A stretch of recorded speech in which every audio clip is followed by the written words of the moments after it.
So hello guys, welcome back to my YouTube channel जो भी है मेड यूपीएससी इजी।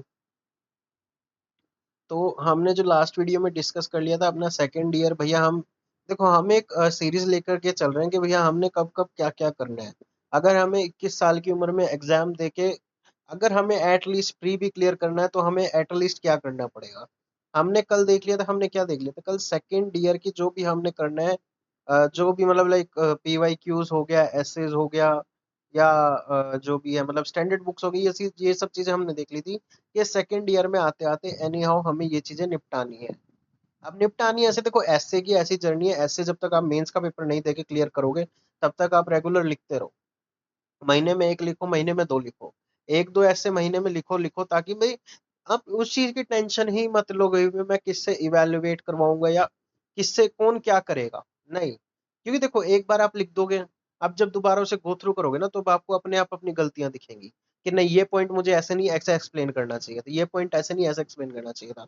और इंटरनेट पे इतनी अनलिमिटेड वीडियोस हैं मतलब इन सब टॉपिक्स को लेकर के कि भैया हमें एसेज में क्या बेसिकली चीजें इंक्लूड करनी चाहिए, क्या नहीं करनी चाहिए, या क्या चीज कैसे करनी चाहिए, वो सब ऑनलाइन अवेलेबल है।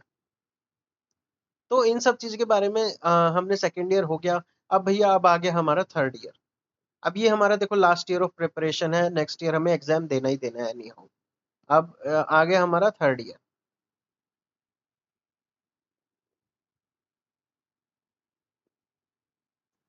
अब थर्ड ईयर का फर्स्ट और second semester, first semester second semester. अब देखो फर्स्ट सेकंड थर्ड ईयर में आपका फाइनल एग्जाम भी है। तो देखो सबसे पहली बात तो पूरे through out the college journey में हमें कभी भी ये रिस्क नहीं लेना है, हमें कभी भी ये रिस्क नहीं लेना है कि भैया हम यूपीएससी की प्रिपरेशन अपनी कॉलेज स्टडीज को स्टेक पे रख के कर रहे हैं, नहीं। क्योंकि जब तक देखो आपकी डिग्री आपके हाथ में नहीं आएगी आप एग्जाम वैसे भी नहीं दे सकते। तो हमें एक भी मतलब लाइक जो हमारे यहाँ तो कैसे बैक लग जाती है, जो री आती है, हमें वो चीज नहीं लेके आनी है, उससे जितना हो सके बचना है। नो मैटर आप यूपीएससी पे 20-25% और कम ध्यान दे लो, कोई फर्क नहीं पड़ता। क्योंकि फर्स्ट प्रायोरिटी हमारा डिग्री लेना होना चाहिए, because for examination we need degree. बिना डिग्री के कुछ नहीं होने वाला, बिना डिग्री के कुछ नहीं होने वाला। अगर आपके पास डिग्री नहीं है तो भैया आप चाहे 10 साल तैयारी के लगे रहो, क्योंकि जब देखो एग्जाम की टॉप मोस्ट एलिजिबिलिटी है यू मस्ट बी ग्रेजुएटेड। और अगर आप ग्रेजुएटेड ही नहीं हो फिर क्या फायदा इतनी तैयारी करने का। तो आपको अपनी कॉलेज स्टडीज पे प्रायोरिटी देनी है। मतलब प्रायोरिटी ऐसे देनी है कि भैया आपको फेल नहीं होना है, एटलीस्ट 60% मार्क्स आपके आने ही आने चाहिए। 60% आपको गोल रखना ही रखना है कॉलेज में। जो टोटल आपकी परसेंटेज बनेगी वो 60% कम से कम बननी ही चाहिए। तो अब आपका आ गया थर्ड ईयर, इसमें भैया 2 सेमेस्टर है। हमने सब कुछ कर लिया, अब आपको जो आपने पढ़ा है ना सब कंसोलिडेट करना है। थर्ड ईयर में आके आपने सबने कंसोलिडेट करना है, और इसके दो ही मेथड है। या तो आप कोई भी एक स्टैंडर्ड जो भी है कोचिंग सेंटर ज्वाइन कर लो। वो आपको तैयारी करवा देंगे, मतलब वो आपको गाइडेंस भी दे देंगे, वो आपकी तैयारी भी करवा देंगे। जो भी है मतलब लाइक कोई मेंटोरशिप सेशन, मेंटोरशिप क्लास होगी, आप मतलब कोई भी एक ऐसा प्रोग्राम जिसमें आपको एक प्रॉपर गाइडेंस मिलती रहे। या तो आप वो अगर आपको सब कुछ एक आसानी से करना है तो आप ये चीज यहाँ पे कोचिंग सेंटर ज्वाइन कर सकते हो। अगर ये है भैया आपको थोड़ी मतलब लाइक फाइनेंसिस की दिक्कत है, या आपको भैया ये प्राइड चाहिए कि भाई मैंने तो सेल्फ स्टडी से किया है, मैंने तो सेल्फ स्टडी से अपना किया है, तो थर्ड ईयर में आने के बाद क्या करें। थर्ड ईयर में लाइक जैसे फर्स्ट ईयर है ना, फर्स्ट सेमेस्टर में सब कंसोलिडेट करो, जो जो पढ़ा है क्लास नोट्स, जो अपने नोट्स है वो रिवाइज करो और अच्छे से रिवाइज करो, मल्टीपल रिवीजन दो। सेकेंड ईयर में आपने लगानी है सिर्फ test series plus current affairs plus revision. ये तीन चीजें करनी है आपने थर्ड ईयर के फाइनल सेमेस्टर में आके। मतलब देखो एक तो आपका जो कॉलेज का वो चल रहा है, चल ही रहा है साथ में, कॉलेज के साथ साथ आपने करनी है टेस्ट सीरीज, करंट अफेयर्स और रिवीजन। ये तीन चीजें आपको करनी करनी है। अब टेस्ट सीरीज आपने देखो, जैसे टेस्ट सीरीज क्या है, दो टाइप्स की टेस्ट सीरीज हमारे पास होती है, कि मेंस की होती है, एक प्रीलिम्स की होती है। तो जो मेंस वाली है आप फर्स्ट ईयर से फर्स्ट सेमेस्टर में कर सकते हो। सेकंड सेमेस्टर आपका है कि भी जैसे अगर आपकी डिग्री टाइम पर आ जाने वाली है, तो मेरे ख्याल से तो आई डोंट थिंक सो कि भी डिग्री या रिजल्ट इतना फास्ट आता है किसी भी यूनिवर्सिटी का। तो मोस्ट प्रोबेबली जो भी है आप देख सकते हैं, अगर आप सेम ईयर में एग्जाम दे रहे हो, तो वही बात है, टेस्ट सीरीज आप प्रीलिम्स की मस्ट लगाओ ही लगाओ। यानी कि जनवरी में आपने अपनी टेस्ट सीरीज स्टार्ट कर देनी है। जनवरी से लेके अप्रैल तक आपने टेस्ट सीरीज करनी है। जितने हो सके उतने क्वेश्चंस आप करो। अब चलो हम ना एक क्वेश्चन जो मैंने एक प्रॉपर एक क्वेश्चन बनाया है, ये जो डाउट्स होते हैं बच्चों के दिमाग में, एक बार वो हम डिस्कस कर लेते हैं। सबसे पहला क्वेश्चन है भैया, करेक्ट एज क्या है? करेक्ट एज हमने बता दी भैया, कोई करेक्ट एज नहीं है। आप आफ्टर ग्रेजुएशन स्टार्ट करो, आप बिफोर ग्रेजुएशन स्टार्ट करो, अप टू यू। बट ये है मिनिमम 2 इयर्स आपको इस एग्जाम को देने पड़ेंगे। मिनिमम 2 इयर्स आपको इस एग्जाम को देने पड़ेंगे। आप इस उससे बच नहीं सकते। मिनिमम 2 इयर्स आपको इस एग्जाम को देने पड़ेंगे, आप उस चीज से बच नहीं सकते। मिनिमम आपके 2 इयर जाएंगे ही जाएंगे। नो मैटर आपने मतलब लाइक पूरा अपना बेस क्लियर कर लिया है, जो भी कर लिया है, आप जब भी शुरू करोगे आपके 2 साल या 3 साल लगेंगे ही लगेंगे। तो एज को कोई बैरियर है नहीं। एज का कुछ ऐसा लेना देना यहाँ पे है नहीं। आप जैसे मर्जी जब मर्जी स्टार्ट करना चाहो कर सकते हो। बट 2 साल कम से कम आपको एनी हाउ इस एग्जाम को देने पड़ेंगे। नेक्स्ट है फिर हाउ टू स्टार्ट। हमने प्रॉपर एज वाइज ये चीज डिस्कस कर ली है कि भैया तैयारी कहाँ से शुरू करें। अगर आप 6 क्लास में है, 7th में है, 8th में है, 9th में है, 10th में है, 11th में है, ग्रेजुएशन है या ग्रेजुएशन कंप्लीट है। ग्रेजुएशन कंप्लीट अभी हमने डिस्कस नहीं करा, बट यहाँ ग्रेजुएशन तक हम आप डिस्कस कर चुके हैं कि हम तैयारी कहाँ से शुरू करें। अगर आप एनी हाउ ग्रेजुएशन कंप्लीट है तो भैया फालतू दिमाग अपना ना लगाओ, क्योंकि आपकी अगर ग्रेजुएशन कंप्लीट है, आपके पास ऑलरेडी टाइम कम है। आप 21 साल के हो चुके हो। अगर आप 25 साल तक ये जॉब चाहिए, तो सिंपल एक कोचिंग सेंटर ज्वाइन करो, वो आपको अच्छे से गाइड कर देंगे। या आप जो भी है मेरे को कमेंट करो, जो मेरा मेंटोरशिप कोर्स चलता है, मैं उसमें आपको गाइड कर दूंगा। आप सिंपल उसको आप अपना फालतू दिमाग मत लगाओ उस चीज में। तो हाउ टू स्टार्ट मैंने कर दी बता दिया था ऑलरेडी, आपको बता दिया है कि स्टार्ट कैसे करना है, या सबसे पहले क्या पढ़ना है क्या नहीं पढ़ना है, जो भी है। व्हाट टू डू फर्स्ट हम ऑलरेडी डिस्कस कर चुके हैं कि भी क्या क्या डिस्कस कर मतलब क्या क्या सबसे पहले करना है। इज एनसीईआरटी कंपलसरी, ये भी हम ऑलरेडी देख चुके हैं। भैया किन बच्चों के लिए एनसीईआरटी कंपलसरी है, किन बच्चों के लिए एनसीईआरटी कंपलसरी नहीं है। अगर आपको ये तक भी नहीं पता भैया साइक्लोन क्या होता है, टोर्नेडो क्या होता है, हमारे पास डिसास्टर कितने टाइप के हैं, इंडिया में कब कब आते हैं, और हिस्ट्री में का सल्तनत आई थी, मुगल राज आया था, फिर ब्रिटिशर्स आए थे। हमारी हिस्ट्री 3 टाइप्स की है। ज्योग्राफी हो गया, पॉलिटी में हमारा जो कॉन्स्टिट्यूशन है जिससे हमारा सारा कुछ रन करता है। अगर आपको ये सब चीजें भी नहीं पता, then NCERT is yes, otherwise no. तो यस और नो मैंने दोनों कंडीशंस आपको बता दी हैं। नेक्स्ट आ गया अब हमारे पास है, हाँ, is it compulsory to join any academy और कोचिंग इंस्टीट्यूट। तो इसके दोनों आंसर मैंने दे दिए हैं, यस और नो के। अगर आपको देखो आपके पास बहुत टाइम है और आपको ये प्राइड लेना है अपने आप में, या देखो, कोई भी बच्चा coaching and coaching institute refrain कब करता है, मतलब कोई भी कोचिंग इंस्टीट्यूट कब ज्वाइन नहीं करना चाहता। सबसे पहले तो देखो दो तीन ही कंडीशन रहती है। या तो उसके अंदर ये प्राइड होता है कि मैं प्राइड लेना चाहता हूँ कि मैंने सेल्फ स्टडीज करी है। सेकंड उसे होती है फाइनेंसिस की दिक्कत। और फर्स्ट तो जैसे वो प्राइड लेना चाहते हैं कि मैंने तो सेल्फ स्टडी से किया है, अगर सिलेक्शन हो जाता है मैंने तो अपना सेल्फ स्टडी से किया है। दूसरी होती है फाइनेंसिस की दिक्कत। तीसरी होती है रीच, मतलब वो कहीं भी दूसरी जगह जैसे स्टूडेंट सेंटर पे रिलोकेट नहीं हो सकता, या ऑनलाइन उसके पास एक्सेस नहीं है, कोई इंफ्रास्ट्रक्चर का मतलब जो भी है ये चीजें हैं। तो इन 3 कंडीशंस ये होती है भैया जब कोई कोचिंग इंस्टीट्यूट ज्वाइन नहीं करता। अगर आपको प्राइड नहीं लेना है, आपके पास फाइनेंशियल सफिशिएंट है, आप रिलोकेट कर सकते हैं, आपके पास प्रॉपर एक इंफ्रास्ट्रक्चर सेटअप है, तो आप सिंपली कोचिंग इंस्टीट्यूट ज्वाइन कर लीजिए। आपको जरूरत लगती है because it will depend upon totally on your will. अगर आपको जरूरत लग देखो, कोचिंग इंस्टीट्यूट कहाँ हेल्प करता है, कोचिंग इंस्टीट्यूट कहीं हेल्प नहीं करता। जो कोचिंग इंस्टीट्यूट हेल्प करता है ना, वो पूरी तैयारी में सिर्फ 20 to 30% ही हेल्प करता है। जो कोचिंग इंस्टीट्यूट हेल्प करता है वो करता है 20 to 30%। इससे ज्यादा कोई भी कोचिंग इंस्टीट्यूट, कोई भी टीचर, कोई भी कुछ, कोई मतलब लाइक अगर आप एक बंदे को 10 लाख भी दे दो ना कि भैया मेरे को तैयारी करवा दे, वो भी इससे ज्यादा हेल्प नहीं कर सकता। क्योंकि अनटिल एंड अनलेस आप सेल्फ स्टडी नहीं करोगे, आपका कुछ नहीं होने वाला। चाहे आप एक टॉपिक टीचर से 50 बार पढ़ लो, self study is most important, is key to this examination. आप कोचिंग से पढ़ के आओ, जब तक आप उसको सेल्फ स्टडी नहीं करोगे, आप उसको 5 घंटे नहीं दोगे कोचिंग से आने के बाद, तब तक आप मतलब समझ लो भैया आप तैयारी नहीं कर रहे हो। 20-30% कोचिंग इंस्टीट्यूट और 70 to 80% अपना सेल्फ स्टडी। ये चीज आप गांठ बांध के रख लो।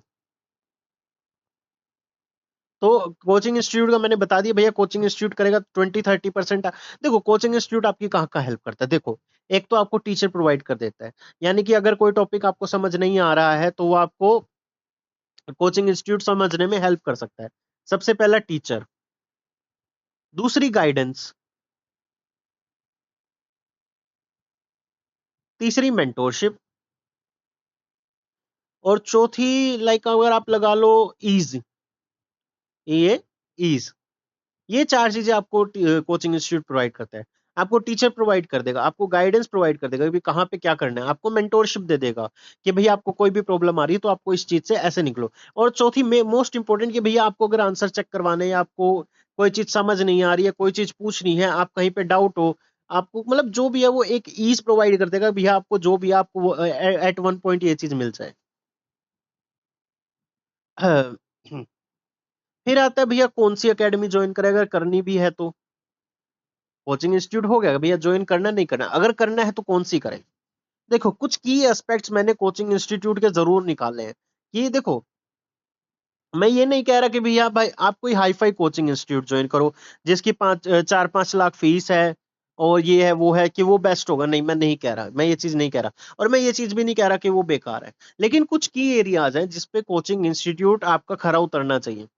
सबसे पहली बात तो ये आपको पता है, रेगुलर क्लासेस, रेगुलर क्लासेस, ये चीज आपके कोचिंग इंस्टीट्यूट में अवेलेबल होनी बहुत जरूरी है। एक सेकंड, ये हो गया और इसका, ओहो सॉरी गाइस, गायब हो गया यार। ओके, ये कहाँ से होगा आपकी वो रेगुलर क्लासेस कोचिंग इंस्टीट्यूट ले। सेकंड आपको क्या देखना है, सेकंड आपको देखना है टेस्ट उस कोचिंग इंस्टीट्यूट पे जहां पे भी आप जा रहे हो, weekly, monthly, quarterly, quarterly test हो। वीकली हो बेस्ट, नहीं तो कम से कम मंथली और क्वार्टरली तो टेस्ट हो। मंथली तो होने ही चाहिए, इंपॉर्टेंट, मोस्ट इंपॉर्टेंट। उस कोचिंग इंस्टीट्यूट में मंथली टेस्ट होने ही होने चाहिए। वीकली हो तो बहुत ज्यादा बेस्ट है, sorry sorry sorry, let me come again on this topic.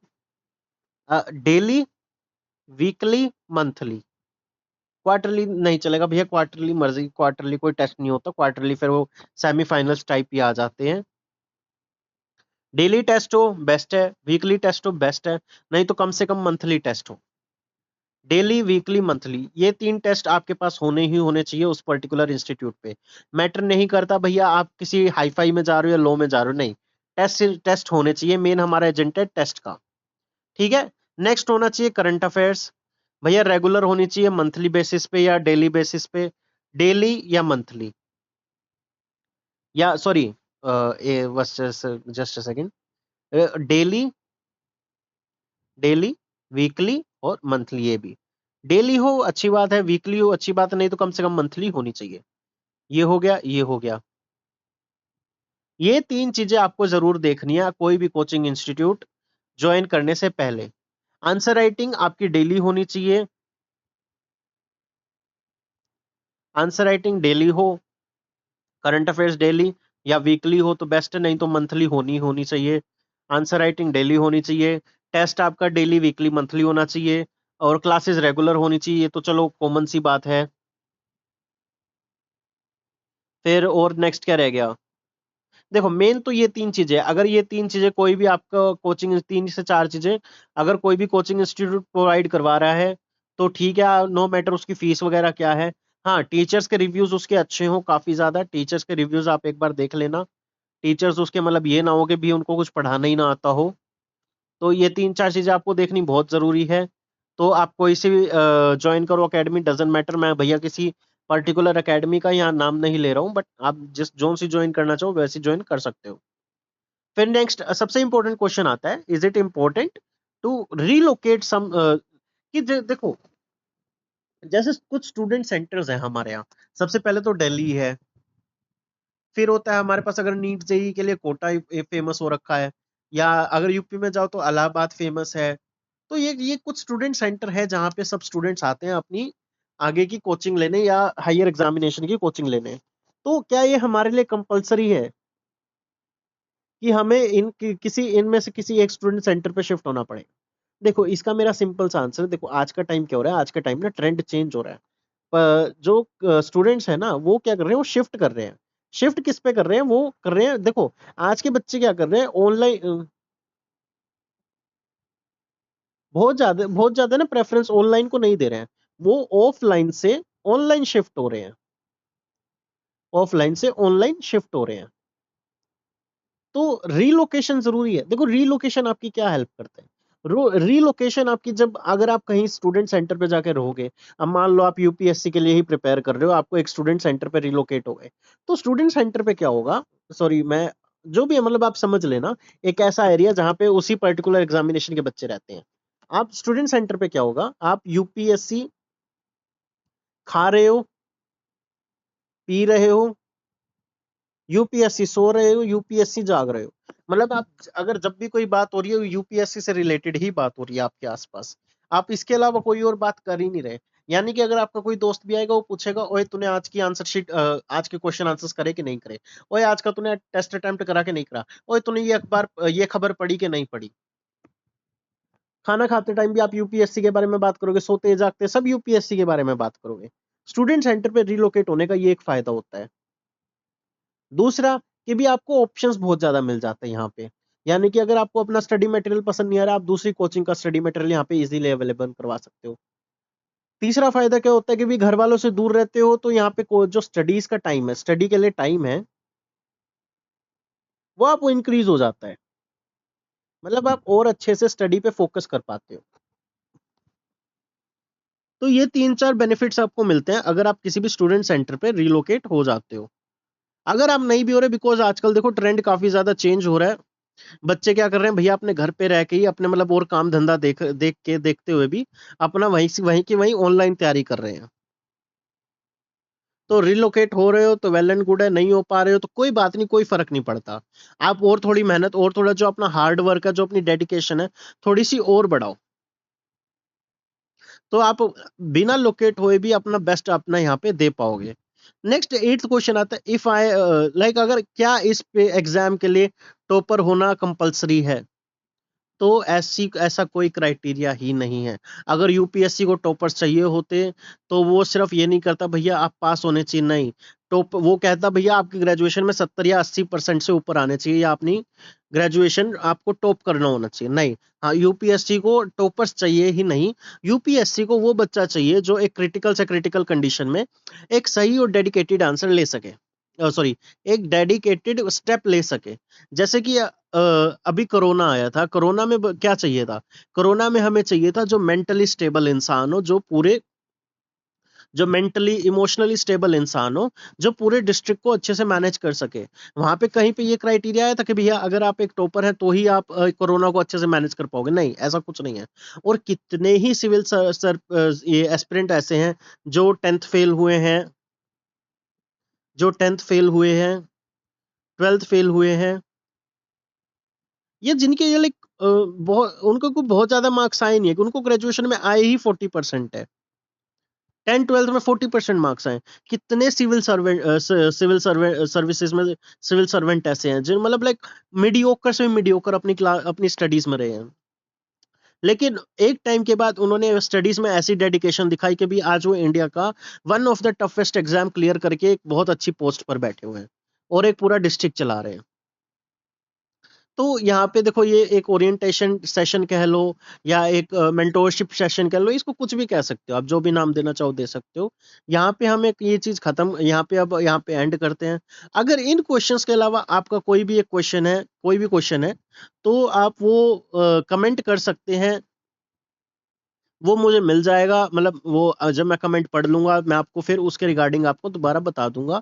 ये वाले सेशन हम चलते रहेंगे। अगर मेरे दिमाग में कोई और नया क्वेश्चन आता है कि भैया जो एक बिगनर के दिमाग में आ सकता है, तो मैं वो भी आपको बताऊंगा आने वाली और वीडियोस में, तो मैं वहां पे डिस्कस कर लूंगा। So thank you so much guys for watching, please stay connected.